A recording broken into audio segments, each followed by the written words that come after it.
Palavra da Verdade, a exposição bíblica com Hernandes Dias Lopes. Eu convido você para abrir sua Bíblia comigo, por favor, na carta do apóstolo Paulo aos Efésios, capítulo 5. Efésios, capítulo 5. E vamos ler um texto clássico da Bíblia sobre a questão da família. Efésios 5, versos 22 até o verso 31.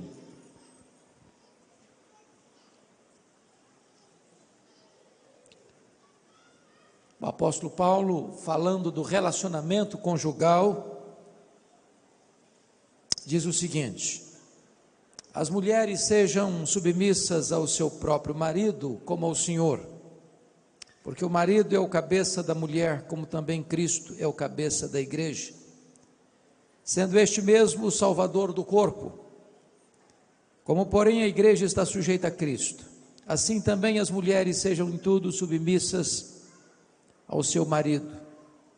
Maridos, amai vossa mulher, como também Cristo amou a igreja e a si mesmo se entregou por ela, para que a santificasse, tendo-a purificado por meio da lavagem de água pela palavra, para a apresentar a si mesmo igreja gloriosa, sem mácula, nem ruga, nem coisa semelhante, porém santa e sem defeito. Assim também os maridos devem amar a sua mulher como ao próprio corpo. Quem ama a esposa, a si mesmo se ama. Porque ninguém jamais odiou a própria carne, antes a alimenta e dela cuida, como também Cristo faz com a igreja, porque somos membros do seu corpo. Eis porque deixa o homem a seu pai e a sua mãe, e se unirá à sua mulher, e se tornarão os dois uma só carne. Penso que todos nós estamos acompanhando de perto a conspiração não mais velada, não mais subjetiva, não mais de bastidor, mas uma conspiração afrontosa, deliberada, acirrada,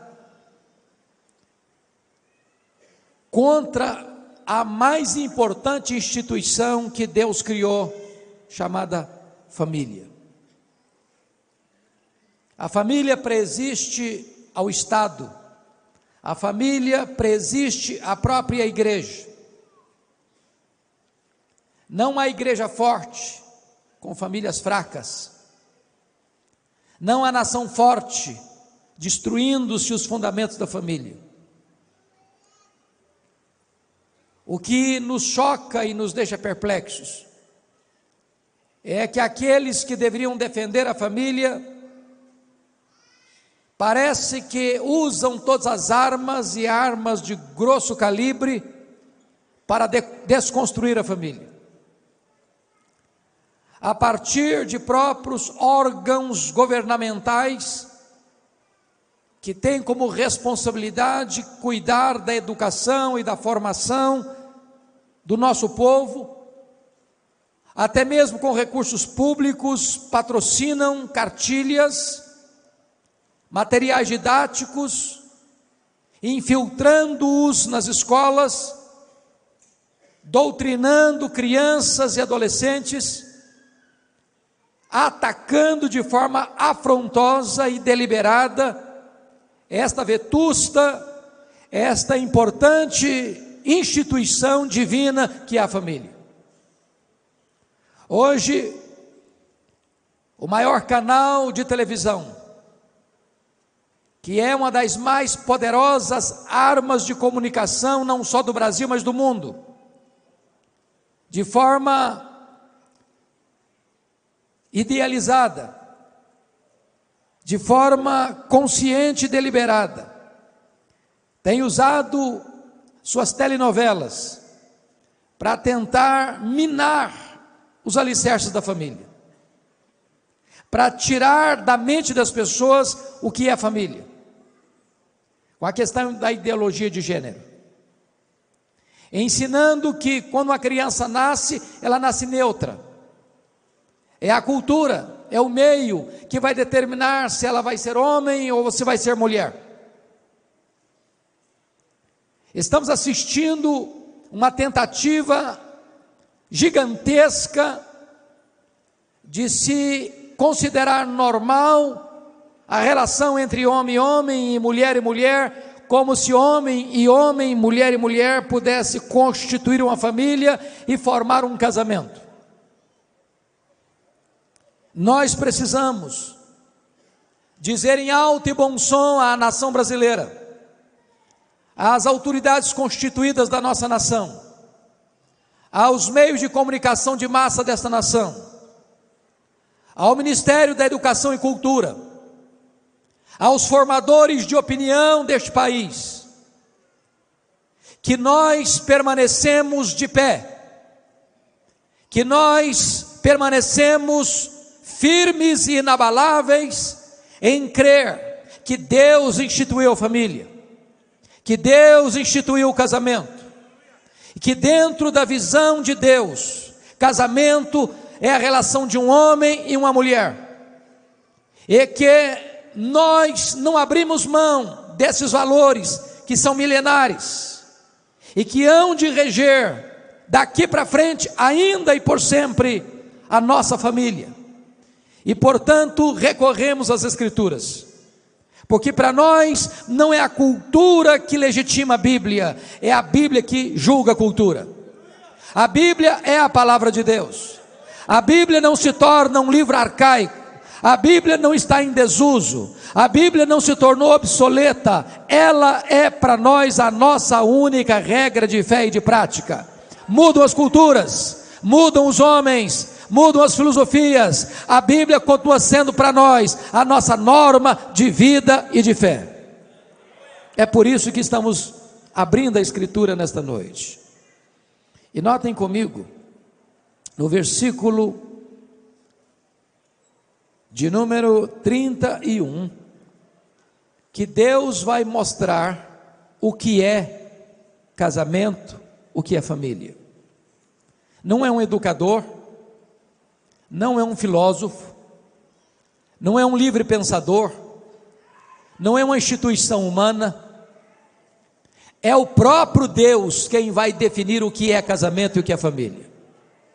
É a revelação da sua palavra. E notem comigo que o casamento tem 4 pilares, sem os quais a família entra em colapso. O primeiro pilar da família está aí no verso 31. Eis porque deixará o homem a seu pai e a sua mãe e se unirá à sua mulher. Primeiro, o casamento é heterossexual. É a união de um homem com uma mulher. Não é a união de um homem com outro homem. Não é a união de uma mulher com outra mulher.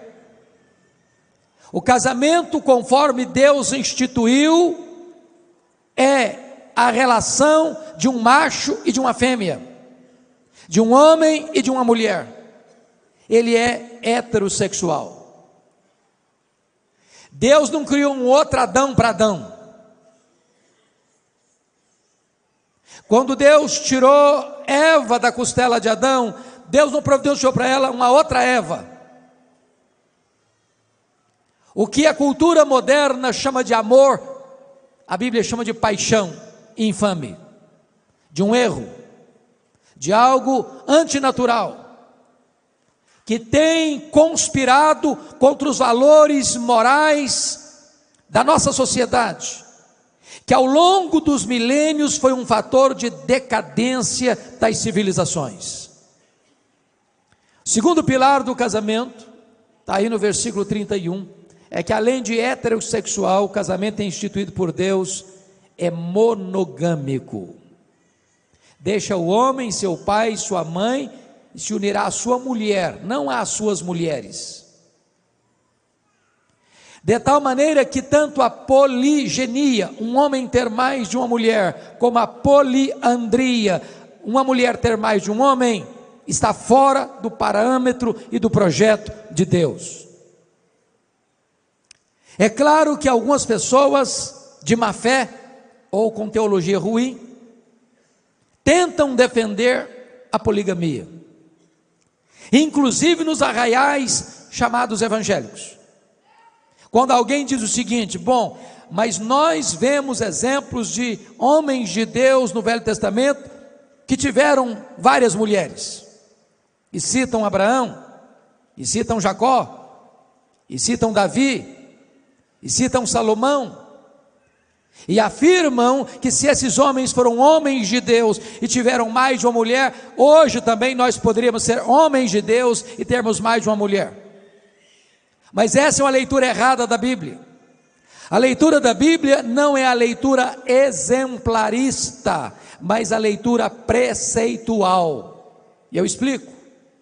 Quando Deus instituiu o casamento, diz lá em Gênesis 2:24, texto repetido aqui em Efésios 5:31, Deus estabeleceu o casamento monogâmico.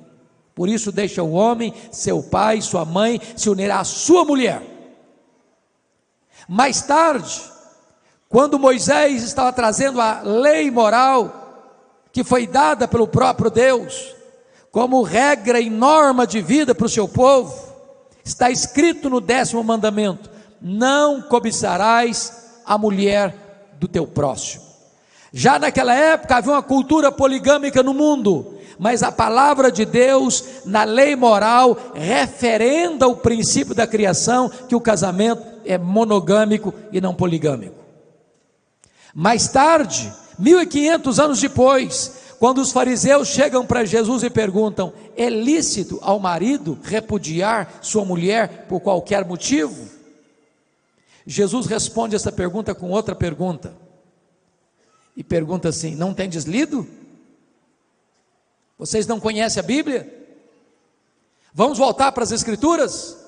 Não tendes lido que o Criador, desde o princípio, criou homem e mulher, e por isso disse: deixa o homem seu pai e sua mãe, se une a sua mulher, tornando-se os dois uma só carne, e o que Deus uniu, não o separe o homem? De tal maneira que tanto na criação, quanto na lei moral, quanto na aliança da graça, o casamento monogâmico é reafirmado. Esta é a leitura correta das Escrituras. Isso prevalece para sempre. Portanto, essa ideia de estar casado e ter um amante, estar casado e ter outro cônjuge, está frontalmente contrário ao ensino das Escrituras. Terceiro princípio, terceiro pilar: o casamento é monossomático. Deixa o homem, seu pai e sua mãe, se une à sua mulher, tornando-se os dois uma só carne. Ou seja, o rapaz e uma moça que vai para a cama no namoro, está pecando contra Deus. Isso é fornicação, está debaixo da ira divina. Deus não põe a sua bênção numa relação desta. Segundo, relação sexual fora do casamento é adultério, e a Bíblia diz que só aquele que quer se destruir comete tal loucura. Mas a Bíblia diz que a relação sexual entre marido e mulher é uma ordenança divina. Portanto, o sexo não é pecado. Deus criou o homem e criou a mulher, criou o macho e criou a fêmea, e instituiu o casamento para que esta bênção fosse usufruída de maneira santa, de maneira lícita, de maneira pura, porque a Bíblia diz: digno de honra entre todos é o matrimônio e o leito sem mácula. Mas o quarto pilar do casamento é que o casamento é indissolúvel. O que Deus uniu, não o separe o homem. E a palavra homem aí, na língua grega, está no neutro. É homem, é mulher, é marido, é esposa, é advogado, é juiz, é conselheiro. Nenhum ser humano tem competência de desfazer o que Deus fez. Agora preste atenção, tem gente que arranja uma desculpa dizendo o seguinte: ah, pastor, eu me separei, ou eu me divorciei, porque quando eu me casei, desculpem da expressão, ainda se amarrava cachorro com linguiça. Eu não sabia de nada não, eu casei inocente. Outra coisa, pastor, quando eu me casei contra a vontade dos meus pais, eu fui rebelde.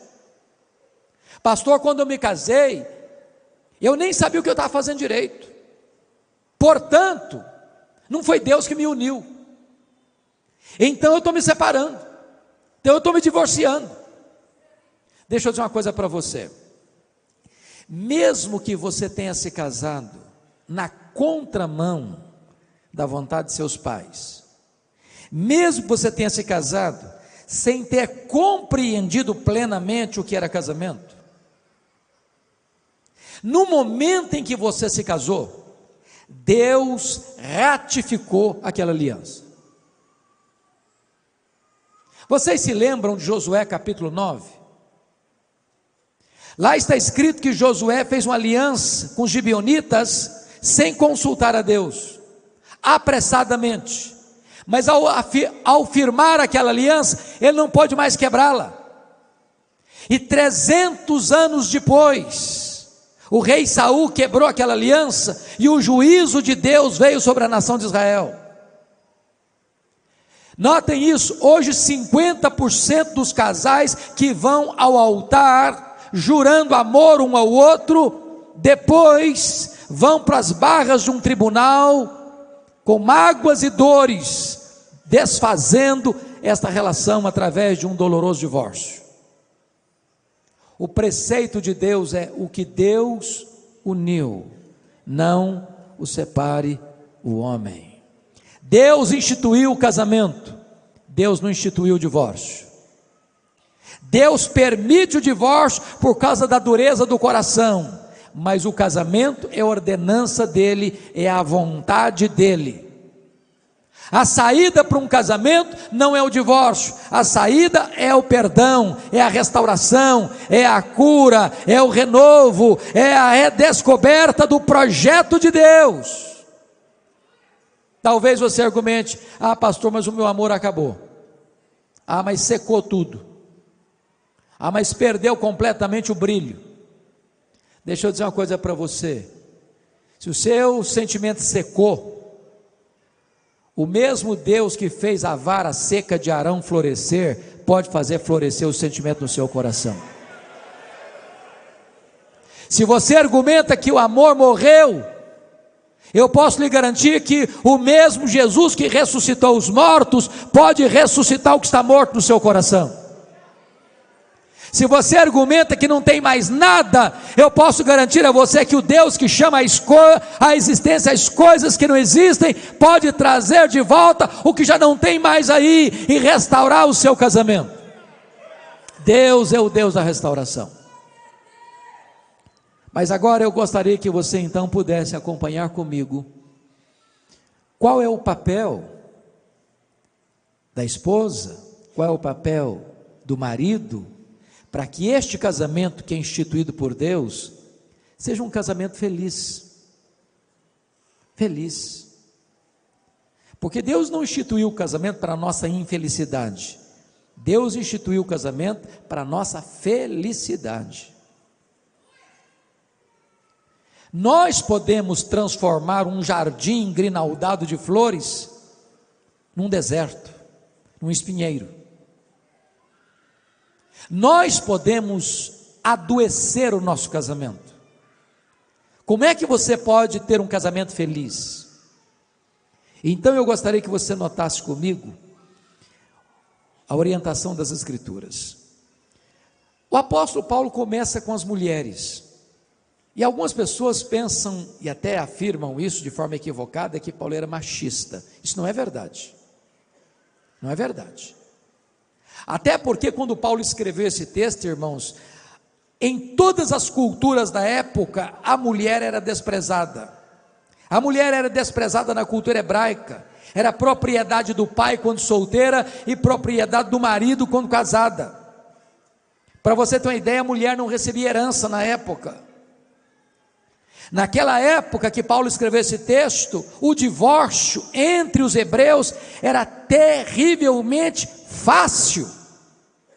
Havia um rabino chamado Hilel, que dizia que se a mulher queimasse a comida, o marido podia se divorciar dela. Se ela levantasse a voz um pouco, o marido podia divorciar dela. Pois bem, o cristianismo vem para restaurar o valor da mulher. O cristianismo vem para resgatar o verdadeiro sentido do casamento e da família. Se você olhar para a cultura grega, a mulher era mais desprezada ainda. Para você ter uma ideia, o maior orador grego, Demóstenes, disse que o homem tinha prostitutas para o prazer, concubinas para o sexo diário e esposa para os filhos legítimos. Era essa a cultura grega. Xenofonte disse que a mulher deve ver pouco, escutar pouco e perguntar o mínimo. Esse era o conceito dos gregos sobre a mulher. É o cristianismo que vem resgatar o papel da mulher nessa cultura que desprezava e humilhava a mulher. Se você vai para a cultura romana, era pior ainda. Sêneca dizia que as mulheres se casavam para o divórcio ou para se divorciar, e se divorciavam para casar. Agora, quando você olha a cultura pós-moderna, a mulher virou um objeto da sensualidade, virou apenas peça de propaganda. E é nesse contexto que eu chamo a sua atenção para o versículo 22. As mulheres sejam submissas a seu próprio marido como ao Senhor. Primeira coisa, eu tenho plena certeza que esse assunto não é palatável, que não é, numa linguagem bem contemporânea nossa, politicamente correto. Por quê?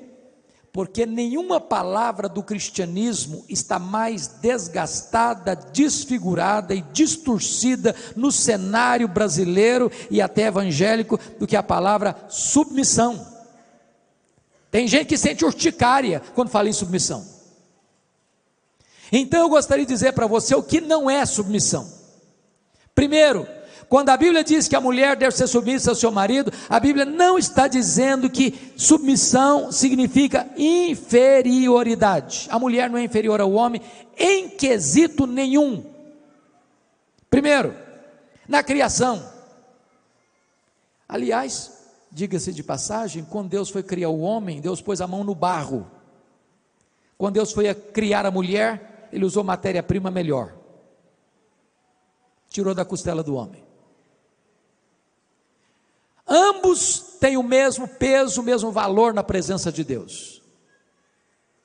Deus criou o homem e Deus criou a mulher à sua imagem e à sua semelhança, de tal maneira que o homem não é mais semelhança de Deus que a mulher, nem a mulher é menos semelhança de Deus do que o homem.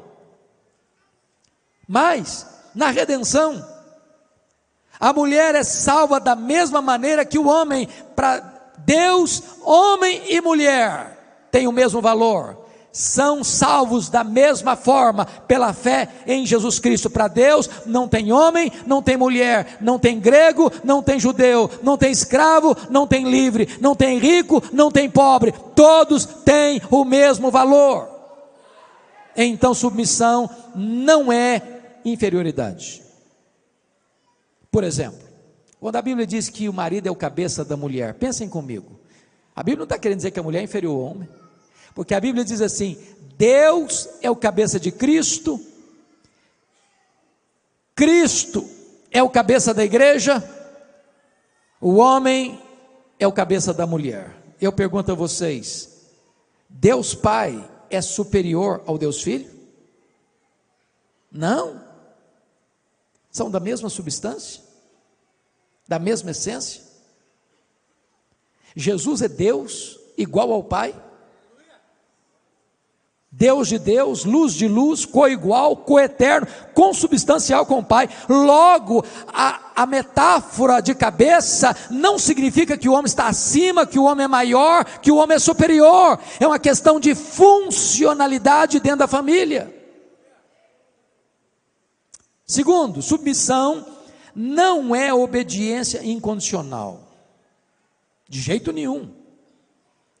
A mulher é submissa ao marido, então ela tem que obedecer incondicionalmente. A Bíblia não ensina isso. A Bíblia não ensina isso. A Bíblia diz que a obediência, a submissão da mulher ao seu marido vai até o ponto dessa submissão não se insurgir contra a autoridade do Senhor Jesus Cristo. Se o marido requerer da sua esposa uma obediência servil, que vai levar essa esposa a desonrar a Cristo, a desobedecer a Cristo, a pecar contra Cristo, cabe a esta mulher desobedecer ao seu marido para obedecer ao Senhor Jesus. Deixa eu ilustrar isso para vocês de uma forma muito extrema. Eu era pastor, eu era estudante nos Estados Unidos, fazendo meu curso de doutorado, quando eu recebi um telefonema anônimo de uma mulher que dizia ser evangélica, marido se dizia evangélico, e esse homem, diz ela, num telefonema anônimo para mim, dizendo: pastor, eu estou muito desesperada. Falei: por quê? Meu marido é viciado em pornografia. Sabia que 30% dos homens hoje são viciados em pornografia? Que 20% das mulheres hoje são viciadas em pornografia? Isso é uma droga que destrói a mente e a alma.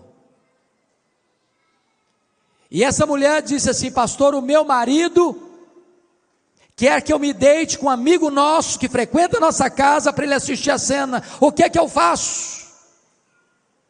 Ele é mais jovem e mais bonito que o meu marido, eu não aguento mais tanta pressão. Eu disse para ela assim: confronte seu marido, se ele não se arrepender, abandone seu marido. É melhor você ser uma mulher divorciada do que ser uma prostituta. Não pense que o seu marido, por ser seu marido, pode exigir de você tal coisa. Isso não é submissão.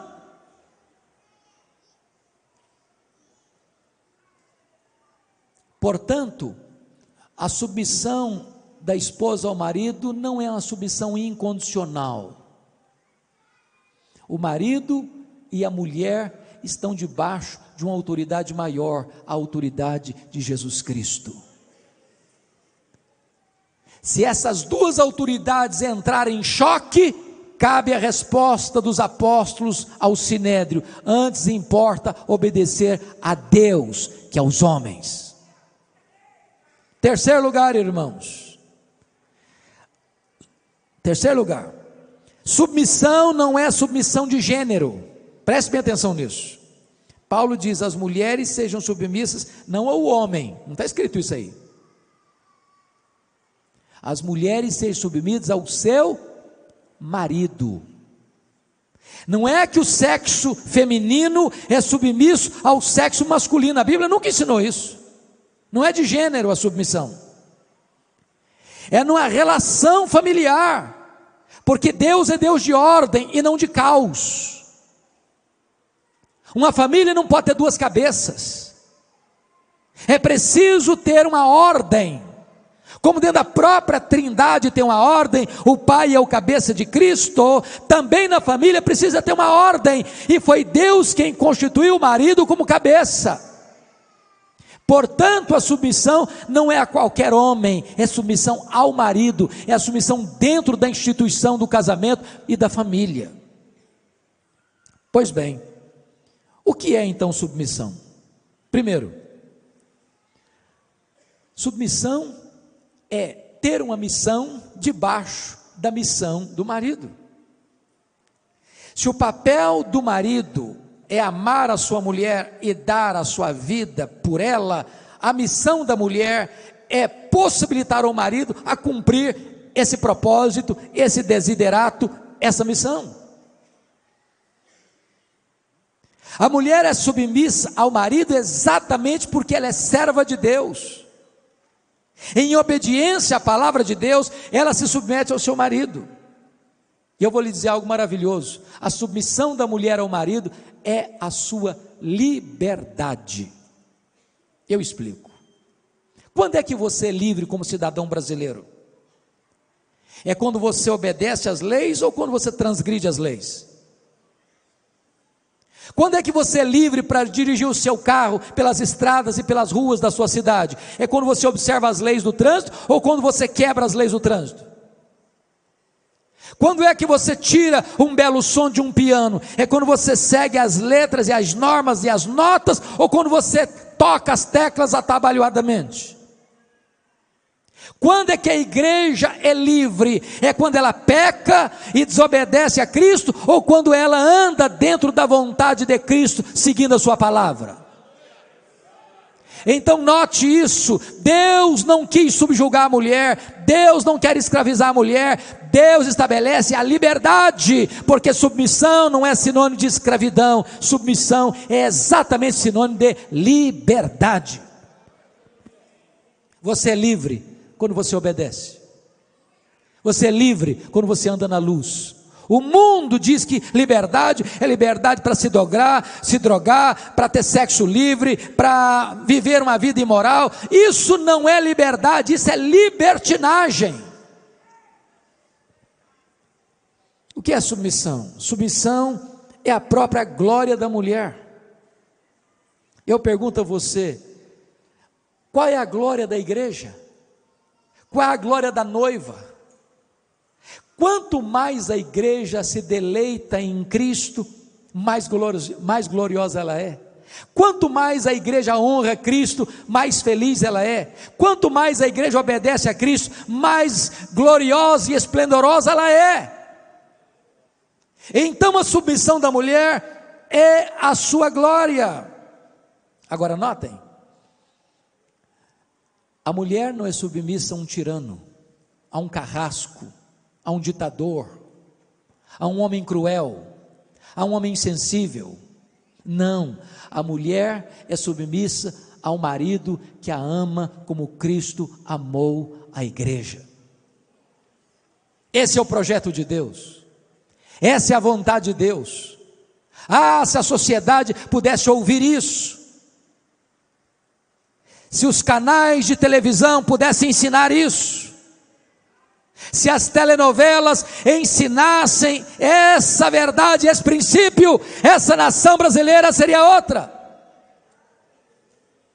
A igreja, irmãos, é a sociedade de vanguarda nesse mundo. A igreja é o sal da terra, é a luz do mundo. A igreja precisa levantar a sua voz, desfraldar suas bandeiras e dizer que Deus ama a família, que Deus não abre mão da família e que os preceitos de Deus são para a felicidade da família.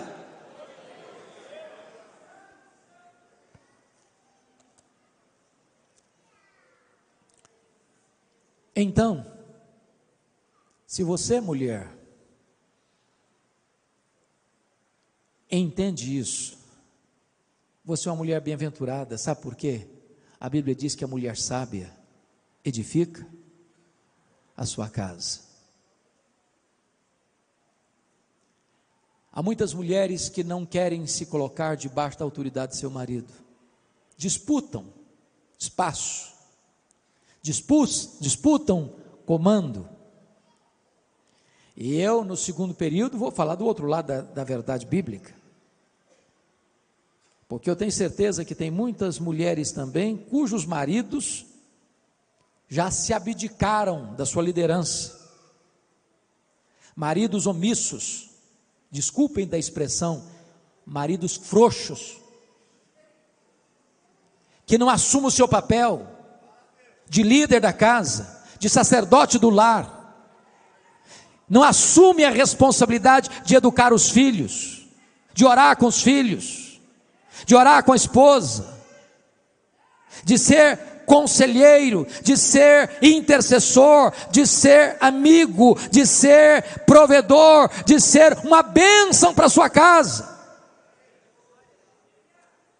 E a nossa esperança, irmãos, é que a cidade de Várzea Paulista possa ser verdadeiramente impactada por esta igreja, pelas igrejas aqui representadas, para que cada família dessa cidade, em cada rua, em cada avenida, em cada praça, em cada escola, em cada faculdade, em cada instituição de ensino, em cada instituição de saúde, em cada instituição militar, possa saber que aqui nessa cidade há uma igreja que ama a família, que se importa com a família e que vela pela família.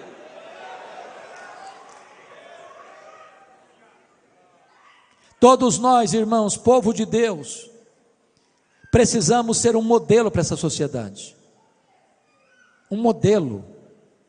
Quando o grande artista e humorista brasileiro Chico Anísio morreu, o que mais me impressionou é que a imprensa deu larga cobertura ao fato de que ele teve 7 casamentos, como se aquilo fosse uma grande vantagem para um homem ter 7 casamentos.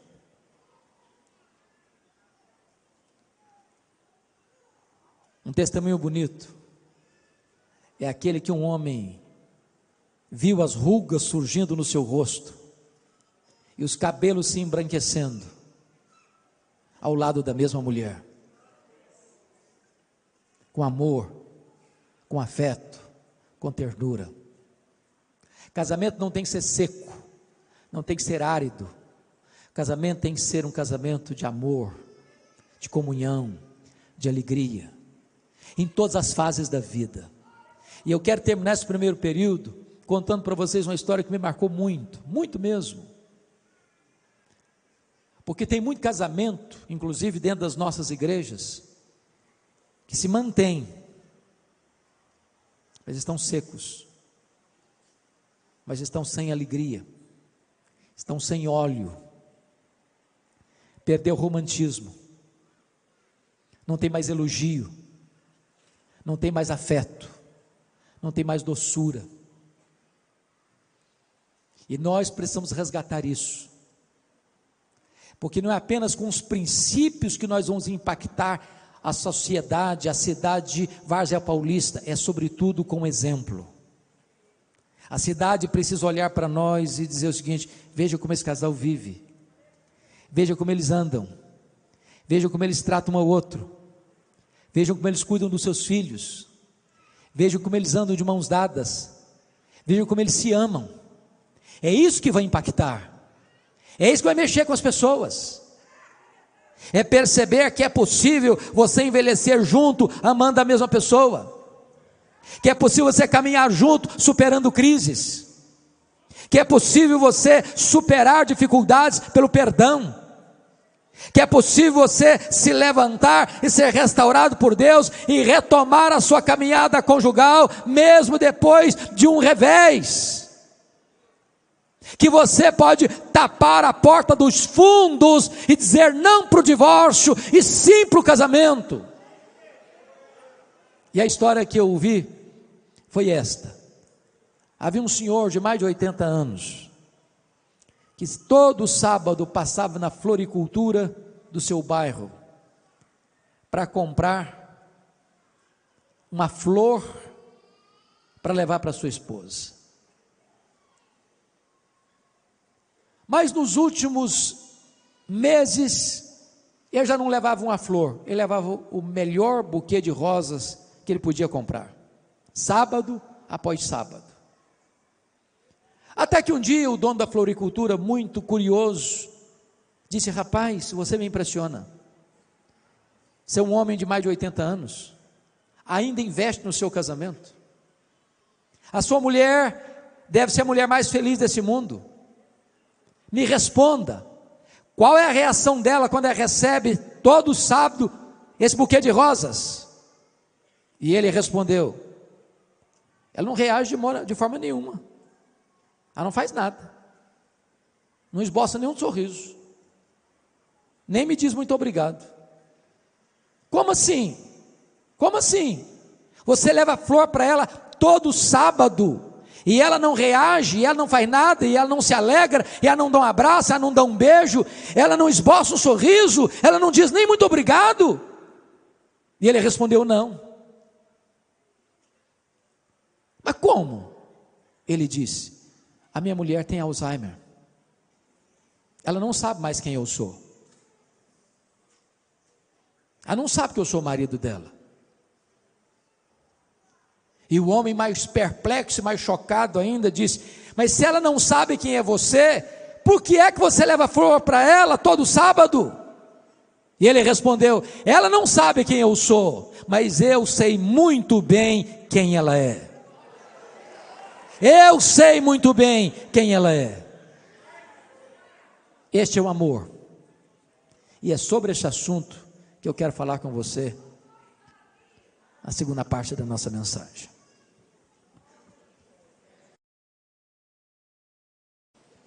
Retomando então, irmãos, ao texto de Efésios, podemos afirmar com total clareza que nenhuma mulher tem dificuldade de submeter a um homem que a ama como Cristo amou a igreja.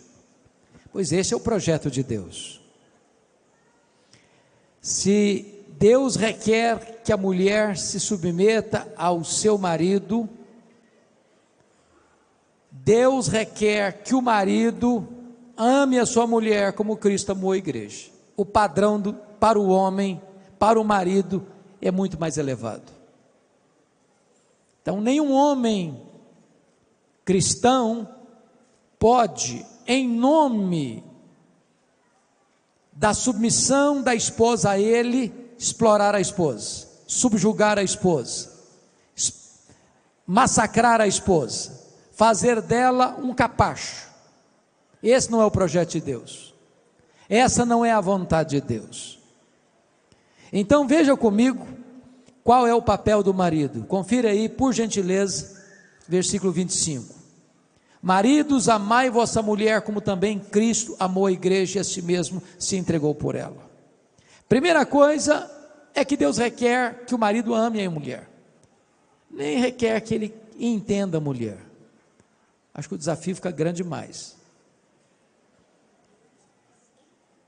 Deus requer que o marido ame a mulher, nem sempre vai entendê-la, mas é preciso amá-la.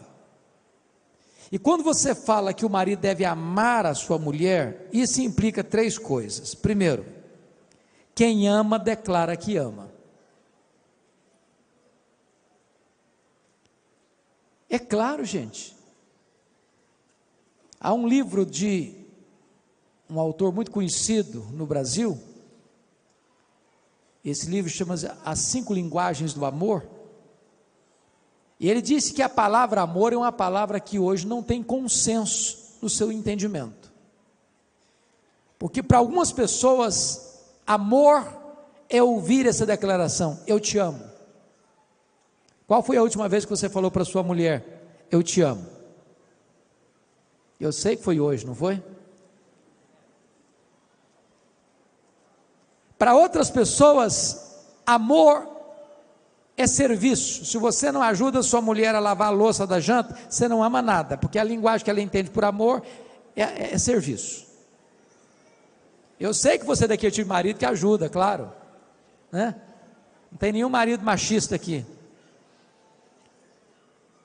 Para a terceira pessoa, amor é tempo de qualidade. Se você não está perto, se você não fica junto, se você não agenda para ficar perto, você não ama, porque a pessoa entende que amor é isso.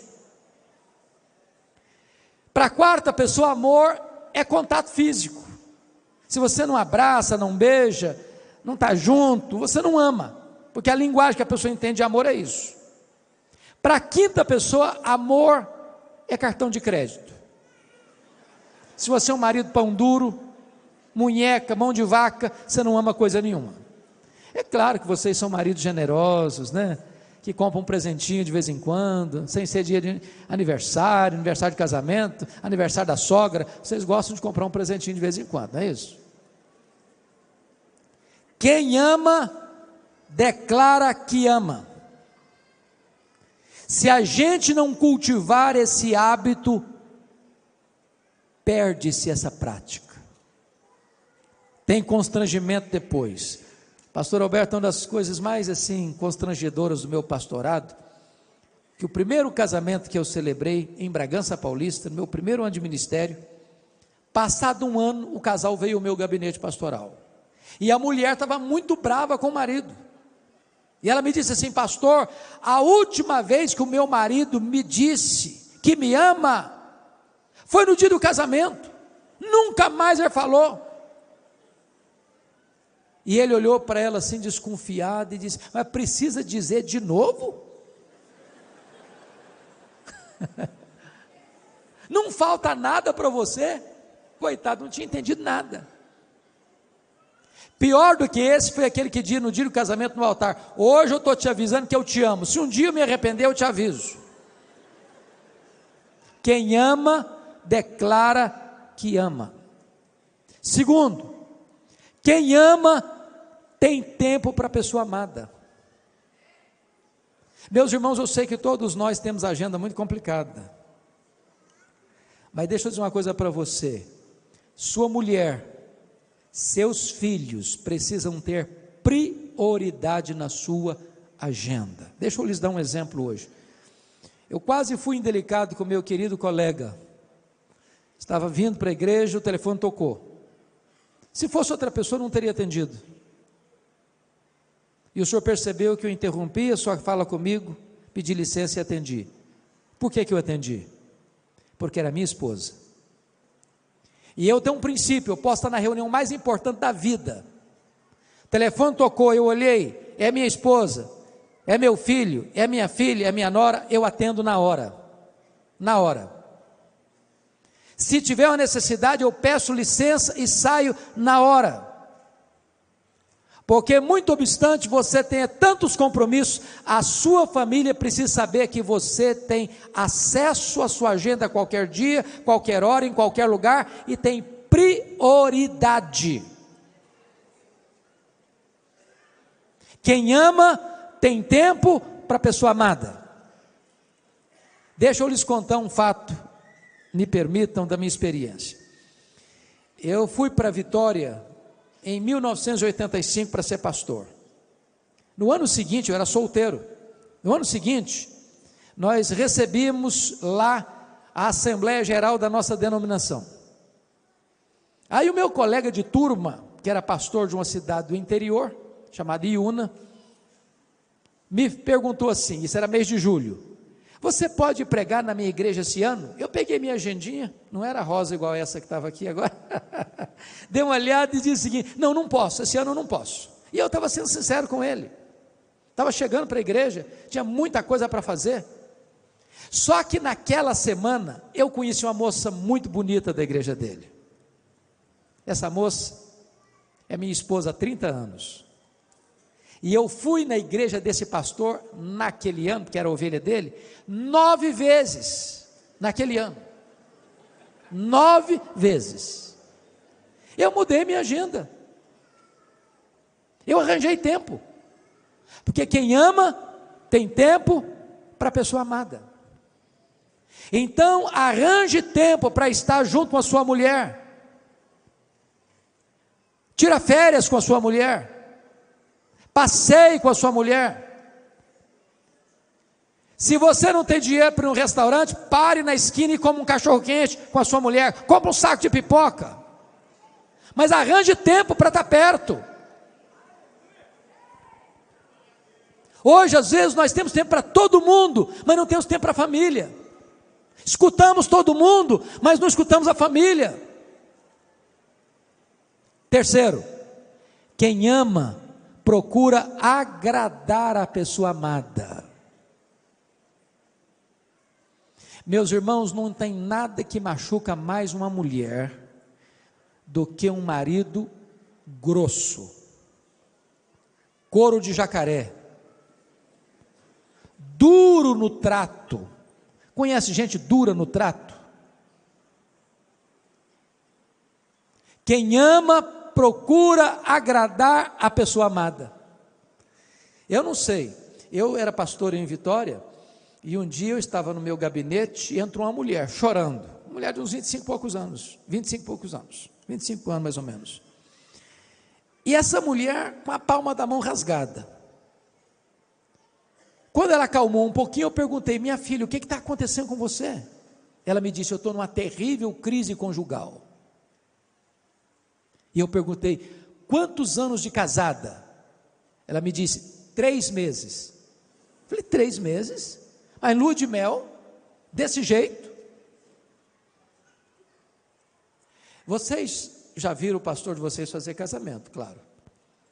Se não botar um microfone para escutar os compromissos do noivo com a noiva e da noiva com o noivo, só o pastor escuta o que eles prometem.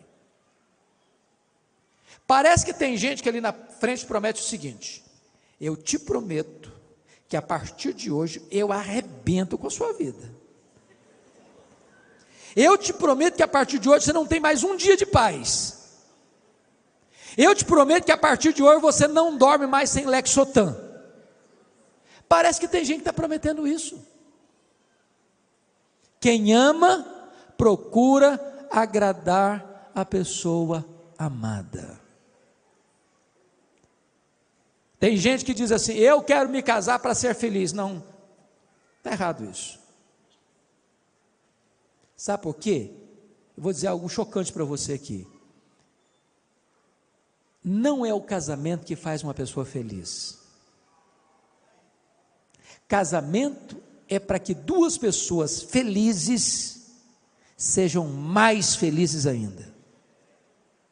Mas a única pessoa que faz alguém feliz é Jesus de Nazaré.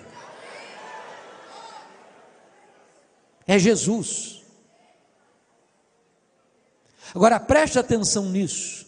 O seu papel como marido, o seu papel como mulher é descobrir formas e meios de abençoar o seu cônjuge, de agradar o seu cônjuge.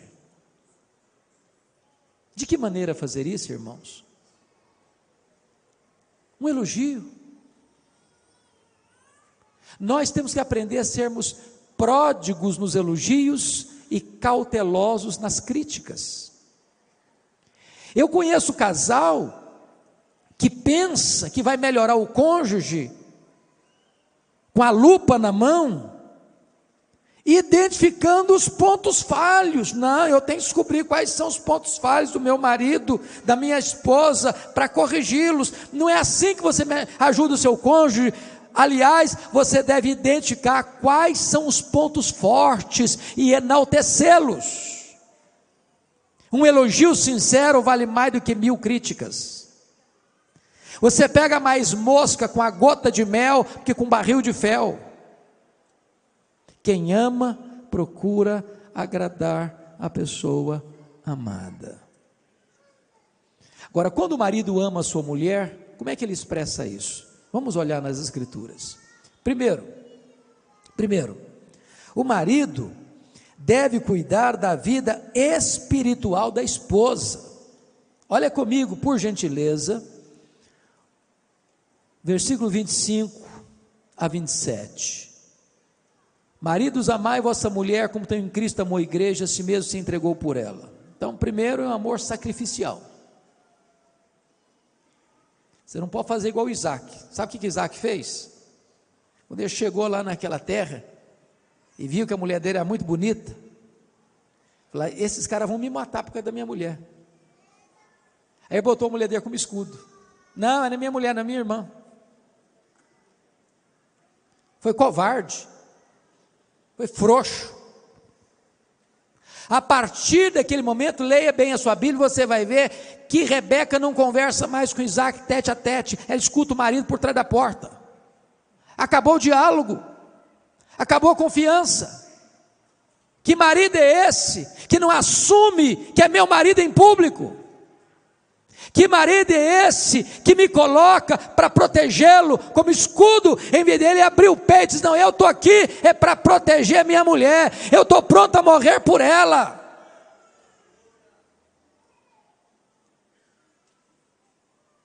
É um amor sacrificial. Olha aí comigo mais, por gentileza, versículo 26, para que a santificasse. Veja que o amor do marido santifica a mulher. De que maneira, irmãos? De que maneira que o amor do marido santifica a mulher? Pensa comigo nessa cena. O marido não elogia a esposa, o marido não é carinhoso com a esposa, o marido não é romântico com a esposa, o marido nunca faz um afago na esposa, o marido trata a esposa de qualquer jeito, casca grossa, duro no trato, não é afetuoso, não é carinhoso, não é cavalheiro, não é amável, não cobre a esposa de cuidado. Aí essa mulher sai de casa, bota o pé na rua e é coberta de elogio. Coberta de elogio. O que é que essa mulher está? Fragilizada, carente afetivamente. Tornou-se o quê? Vulnerável. Vulnerável. Porque ela em casa não é amada. Porque ela não é elogiada. Porque ela não recebe afeto, porque ela não recebe carinho, porque o marido não é romântico. Agora imagina outra cena, essa mulher, ela é valorizada pelo marido, ela é querida pelo marido, o marido a valoriza, o marido a elogia, o marido é carinhoso, o marido é romântico, o marido é cavalheiro, o marido é cuidadoso. Quando ela sair à rua e alguém vir querer trazer sedução para cima dela, sai para lá, cara, sei quem eu sou amada, eu sou querida, eu tenho valor, eu sou valorizada, eu não estou nem aí com esse tipo de elogio barato seu. O amor do marido protege a mulher e santifica a mulher. Olha mais, veja comigo, por gentileza, versículo 28 diz: assim também os maridos devem amar a sua mulher como ao seu próprio corpo. Então deixa eu só dizer uma coisa para você aqui. Eu não sou daqueles, e nem você com certeza, que acha que só a sua família tem valor, porque tem gente que só vê virtude na sua família e só vê defeito nas outras famílias, não é verdade? Tem outras pessoas que é o contrário, só vê virtude na vida dos outros, só vê defeito na sua. É o chamado mito da grama mais verde, que é do outro é sempre melhor. Qual o nosso papel? É o papel lá do marido de Provérbios 31. O que é que ele responde? Há muitas mulheres virtuosas, mas tu a todas sobrepuja. Deixa eu dizer uma coisa para você. Se você ficar achando que a mulher do seu vizinho é mais virtuosa do que a sua mulher, você já está num caminho escorregadio. Se você espichar o pescoço e ficar olhando por cima do muro, achando que você merece alguém melhor, você já está encrencado.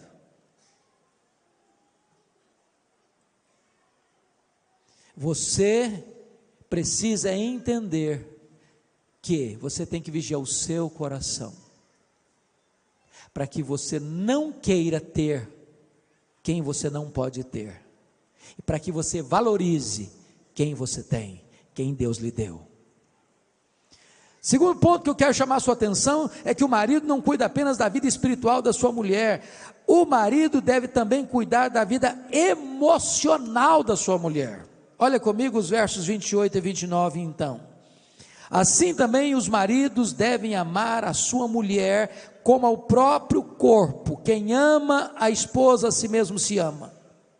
Porque ninguém jamais odiou a sua própria carne, antes a alimenta e dela cuida, como também Cristo faz com a igreja. Então vamos entender uma coisa aqui, irmãos.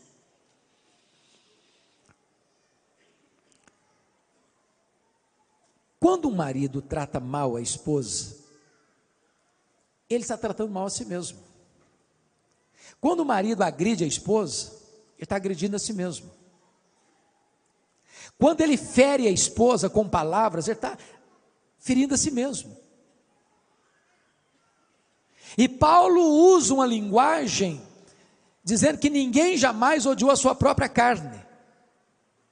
Se você encontrar na rua uma pessoa se auto-agredindo, pode interná-la, pode botar no hospício, pode botar num sanatório, endoidou. Agora Paulo está querendo usar esse argumento para dizer o seguinte: quando você encontrar um marido agredindo a esposa, machucando a esposa, falando mal da esposa, levantando a voz para a esposa, sendo duro no trato com a esposa, ou até mesmo agredindo fisicamente uma esposa, isso é um sinal de loucura relacional.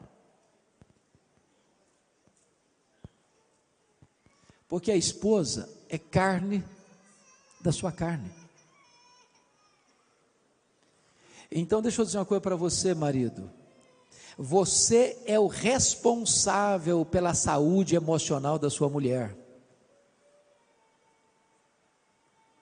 Você precisa investir na vida da sua mulher.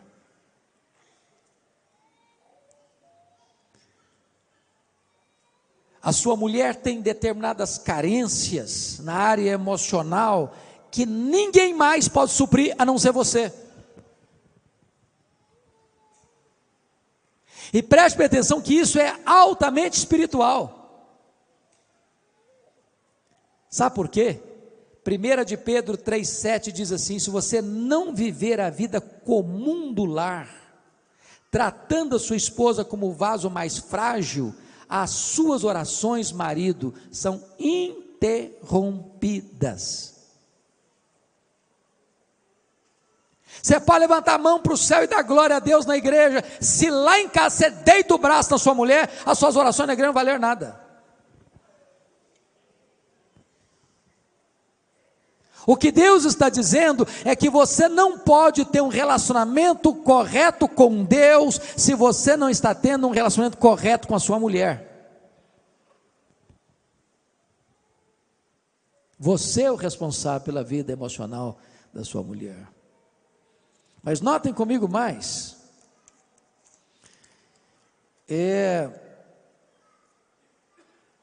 o marido não apenas cuida da vida emocional da sua mulher, elogiando-a, acariciando-a, porque é um termo muito interessante aqui, que eu chamo a sua atenção agora, ele cuida também da vida física da sua mulher. Olha, por gentileza, o que está escrito no verso 29 ao verso 31. Porque ninguém jamais odiou a própria carne, antes a alimenta e dela cuida. A palavra cuida aí, na língua grega, só aparece mais outra vez na Bíblia, no Novo Testamento. Só aqui em Efésios 5:29 e em 1 Tessalonicenses 2:7. E lá a palavra foi traduzida por acariciar.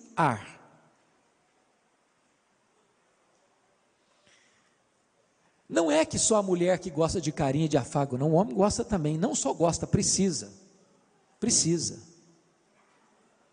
mas cabe ao marido acariciar a sua mulher. Eu estou falando de um ato físico, e que é legítimo, e que é a expressão da vontade de Deus, e que é o projeto de Deus, que marido e mulher tenham um afeto um pelo outro, sejam carinhosos um com o outro, façam um afago um no outro, abraçam um ao outro, beijam um ao outro, sejam afetuosos um com o outro, tenham carícias um com o outro. É o que a Bíblia diz em Provérbios. Por que você vai buscar a fonte alheia, a fonte estranha, se Deus botou um manancial para você dentro da sua casa, no seu casamento? Para que você vai buscar prazer lá fora, se Deus deu para você essa fonte de prazer? Então usufrua o que Deus deu para vocês. Deixa eu dizer uma coisa aqui bem aberta para vocês. Ter sexo fora do casamento, antes do casamento, é pecado. Ter sexo fora do casamento é pecado. Mas não ter sexo no casamento também é pecado. É ordem de Deus: não vos priveis um ao outro. E eu estou dizendo para vocês algo extremamente espiritual. Sabe por que é extremamente espiritual?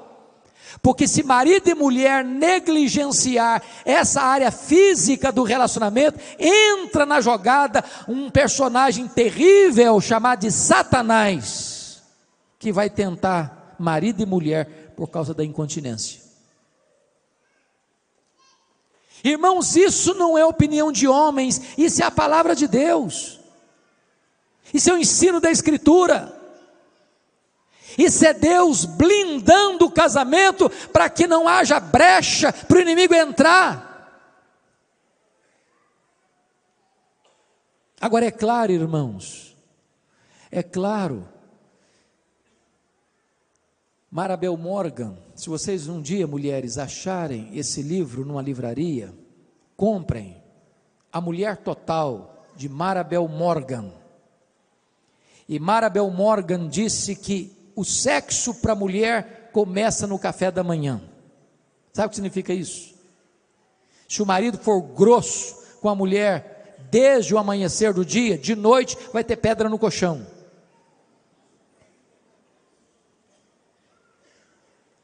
Notem que Deus é tão maravilhoso, que antes de Deus falar da área física entre marido e mulher, Ele fala que o marido tem que amar a mulher, que o marido tem que ser carinhoso com a mulher, que o marido tem que ser afetuoso com a mulher, e desta maneira os dois não vão passar fome no banquete.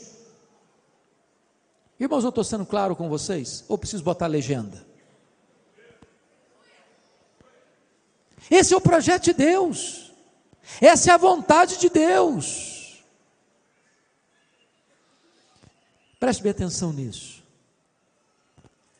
Ninguém aqui tem um casamento tão bom que não possa ser melhorado. Ninguém aqui tem um casamento tão ruim que não possa ser restaurado. Quem sabe Deus, pela sua graça, nos ajude a investir um pouco mais no nosso casamento. Sabe o que me deixa perplexo, pastor Alberto? É que o índice de divórcio no meio evangélico é quase o mesmo fora da igreja.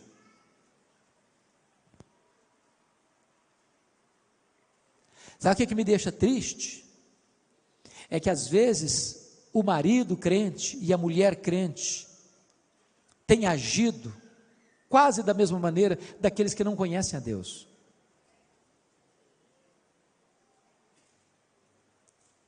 Sabe o que me deixa preocupado?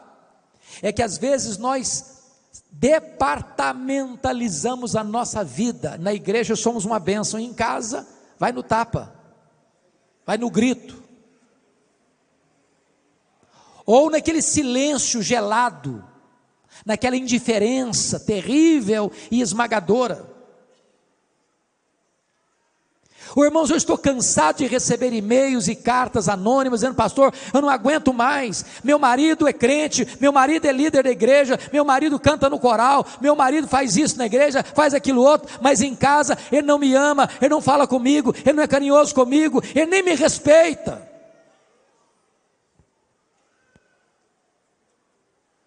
Então, em nome de Jesus, queridos, nós precisamos orar para Deus trazer um reavivamento no nosso casamento e na nossa família. A família precisa ser o alvo do nosso afeto, da nossa atenção máxima, do nosso carinho maior, do nosso maior investimento. Nós não poderemos ter reavivamento na igreja se a nossa casa está em crise, porque o que é a nossa igreja, senão a somatória das nossas famílias? Mas deixa eu concluir, dando uma palavrinha rápida, no capítulo 6, versos de 1 a 4, por favor, dê uma olhadinha aí. Filhos, obedecei a vossos pais no Senhor, pois isto é justo. Honra teu pai e tua mãe, que é o primeiro mandamento com promessa, para que te vá bem e sejas de longa vida sobre a terra. Verso 4, e vós pais, não provoqueis vossos filhos a ira, mas criai-os na disciplina e na admoestação do Senhor. Presta atenção, que no verso 1, a palavra pais, é pai e mãe. Filho tem que obedecer pai e mãe. Filho tem que honrar pai e mãe. Mas no verso 4, e vós pais, não provoqueis vossos filhos a ira, mas criai-os na disciplina e na admoestação do Senhor. Pais aí não é pai e mãe mais. A palavra grega aí é pais, maridos. Pais, homens. Sabem por quê? Porque diante de Deus, o responsável pela formação espiritual dos filhos é do marido. Marido, não terceirize essa gloriosa missão. Não transfira para sua mulher a educação cristã dos seus filhos. Deus colocou você como responsável. Você é o sacerdote do seu lar. Agora notem vocês que numa época em que o pai, na cultura romana, em que o pai tinha total poder e autoridade sobre os filhos, o que o apóstolo Paulo orienta é cautela, critério e cuidado, dizendo assim: pais, não provoqueis vossos filhos a ira. De que maneira você pai que está aqui hoje, pode provocar seu filho a ira? Primeiro, você provoca seu filho a ira quando você fala uma coisa e vive outra. Quando você diz: meu filho, você tem que ser verdadeiro, você tem que ser honesto. Aí o telefone toca. Aí você diz: fala que eu não estou não. E o filho fica em dúvida: mas que negócio é esse? Meu pai disse que tem que ser verdadeiro, tem que ser honesto e manda eu mentir?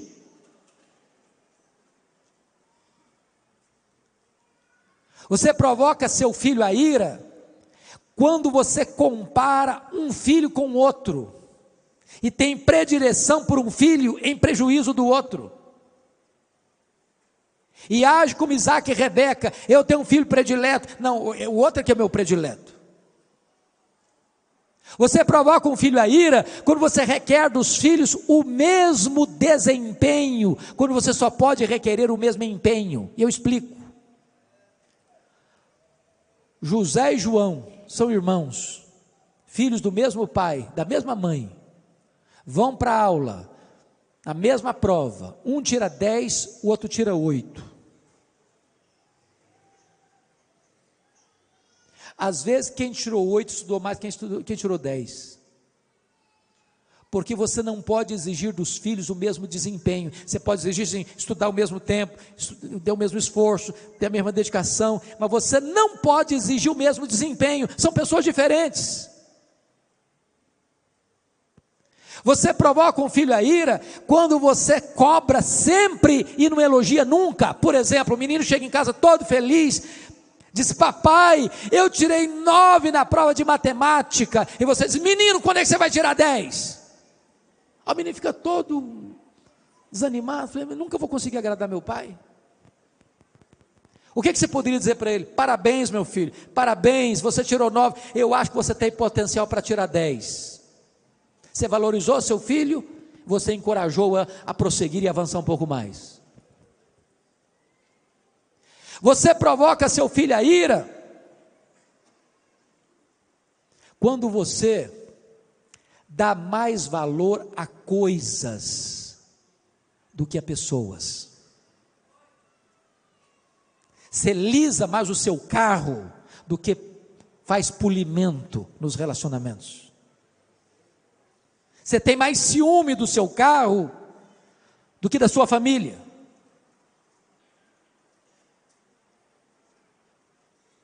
Você provoca seu filho a ira quando você grita com ele em vez de dialogar com ele, conversar com ele. Meus irmãos, notem isso. Antes de Deus nos ensinar o que fazer, Deus nos mostra o que não fazer. Agora ele diz: mas criai-os na disciplina e na admoestação do Senhor. Preste atenção: criar filho não é apenas gerar filho. Criar filho não é apenas dar teto para morar, cama para dormir, roupa para vestir, comida para se alimentar, escola para estudar. Criar filho, irmãos, tem a ver com toda a sua formação psico, emocional e espiritual.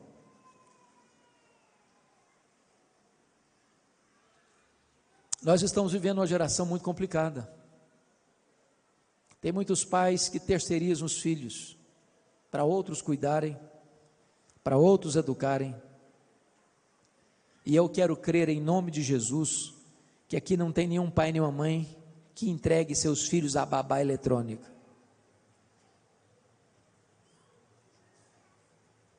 Crie os seus filhos, eduque os seus filhos, inculque nos seus filhos os valores de Deus. Gaste tempo com seus filhos, senta com eles, conta o que Deus fez na sua vida, quão maravilhoso é Deus, conte para eles, isso é educá-los, mas mais, na disciplina e na admoestação do Senhor. Hoje nós vivemos numa geração que o Estado está interferindo na família. Eu acho tão curioso isso. Um pai e uma mãe não podem dar um tapa num filho mais, mas matar pode, abortar pode. Já perceberam a incoerência?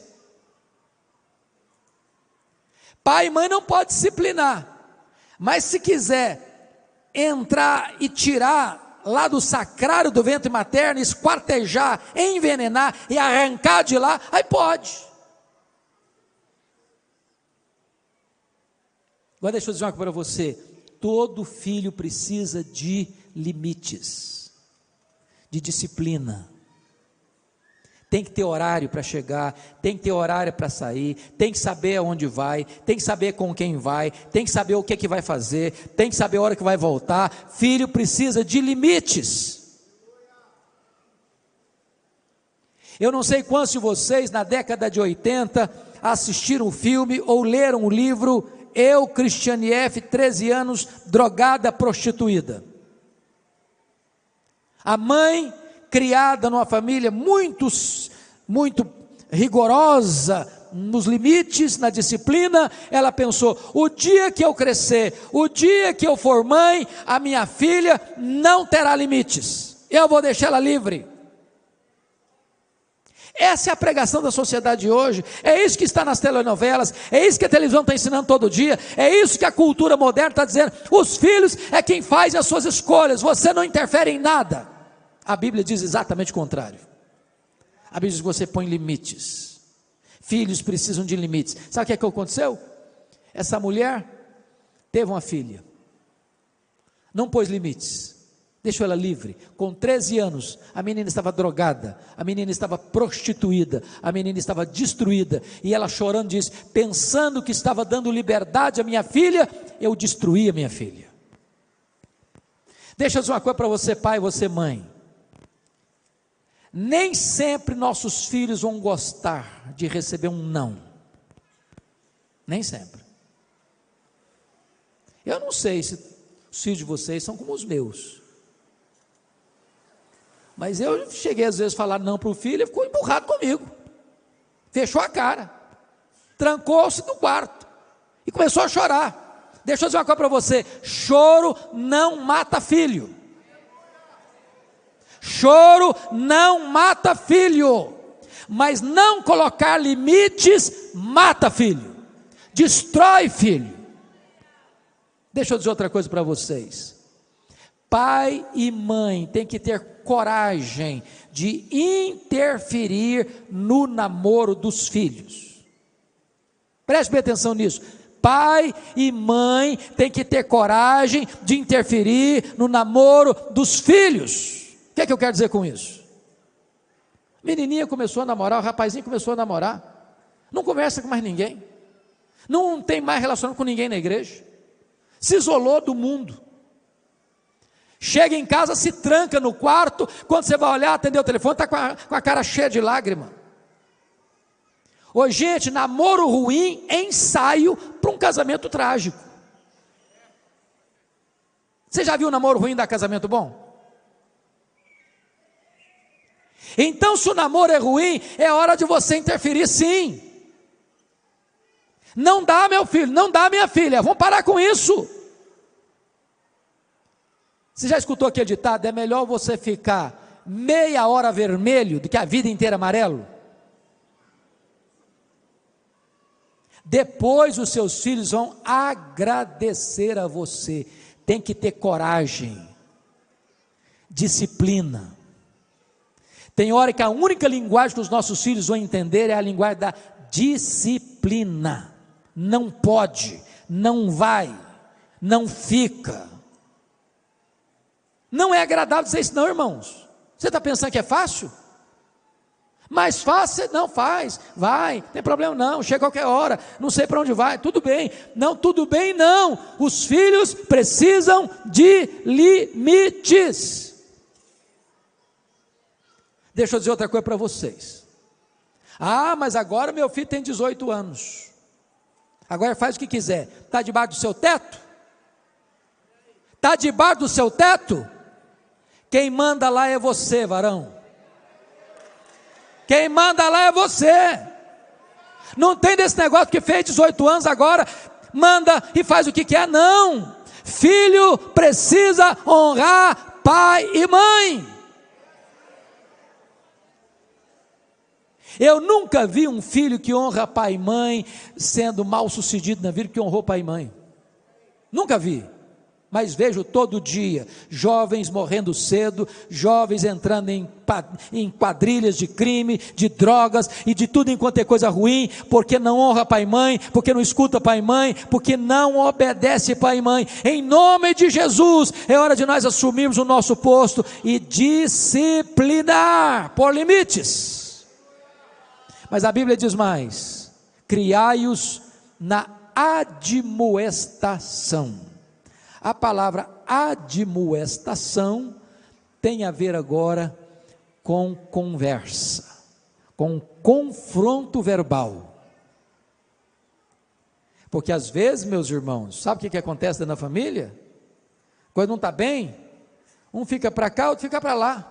Há um silêncio, o medo da conversa, o medo do confronto, o medo do enfrentamento. Eu não estou falando de brigar não, irmãos, não estou falando de gritar não. A autoridade não é falar alto, a autoridade não é dar murro na mesa. Eu gosto muito de uma frase de Erich Fromm, quando ele disse o seguinte: há dois tipos de autoridade, a autoridade imposta e a autoridade adquirida. A autoridade imposta é quando você grita: aqui quem manda sou eu. Quando você precisa gritar para falar isso, é porque já perdeu a autoridade.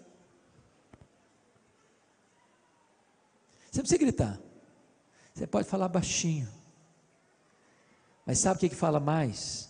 É o seu exemplo, é a sua coerência.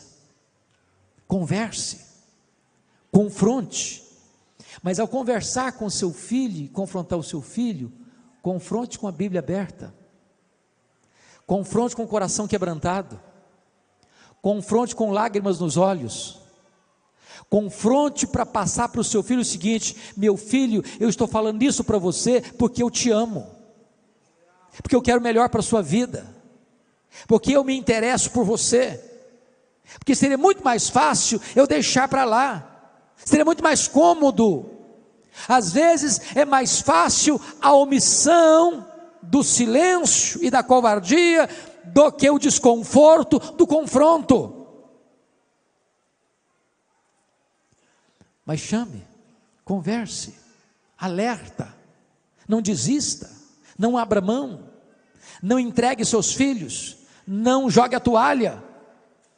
É isso que a Bíblia me ensina. Mas eu termino.